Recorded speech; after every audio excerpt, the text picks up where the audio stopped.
Yellowstone in northwest Wyoming, land of geysers, mountains, and lakes, is also sitting atop a super volcano.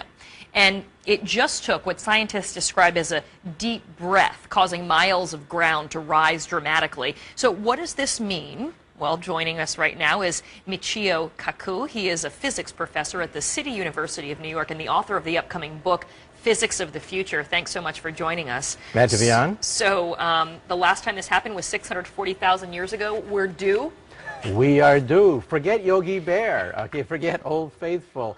It's sitting on top of a sleeping giant.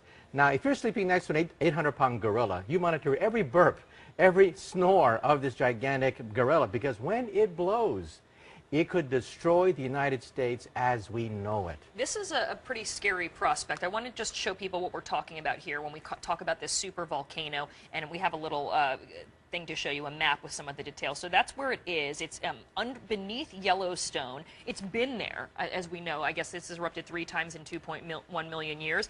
But what they're worried about is the fact that they say that the ground has started to swell in levels that they have not seen before, 10 inches in some places in the past year. What does that tell us? It tells us that there is activity in this supervolcano, which erupts roughly every 600 million years. And the last eruption was 640 million years ago. Oh, 640 million or 1,000? 1,000 years ago, I'm sorry, you're right. Because then we had some more time. Then we have some more time, right. But that's what's making us very nervous, because the cycle time corresponds to the present-day era. So every single burp, murmur of this gigantic potential supervolcano, including the rise of the sea level, has to be watched very carefully.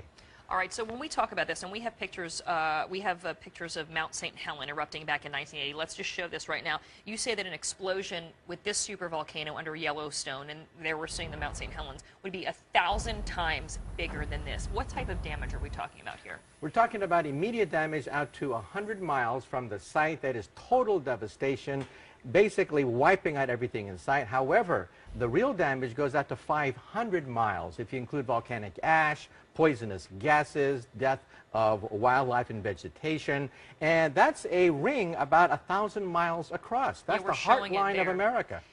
It would pretty much wipe out Earth as we know it?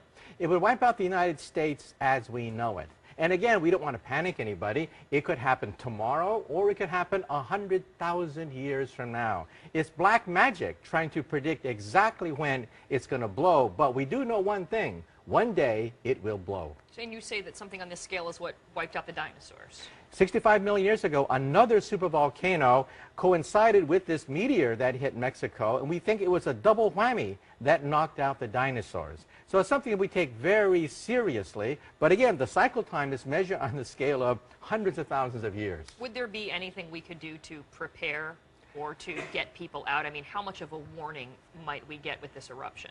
All you can do is run.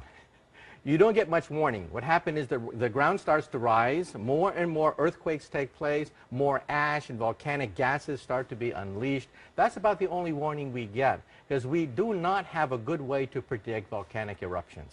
Are we getting a better way to do it, or are we just at the mercy of Mother Nature? We're still clueless. We're still monitoring it very carefully, looking for the warning signs. That's why this sudden rise in the Earth, even though it's not immediately dangerous, is being looked at very carefully, because we have no experience with supervolcanoes. We've seen Mount St. Helens, we've seen Krakatoa, but a supervolcano erupting in our lifetime, we have no understanding of the scope of that thing. We just see the evidence of previous eruptions. It's amazing. So you say it could be tomorrow, it could be in 100,000 years, but it's under there. It's there, and it will happen. At one point, it will destroy North America as we know it.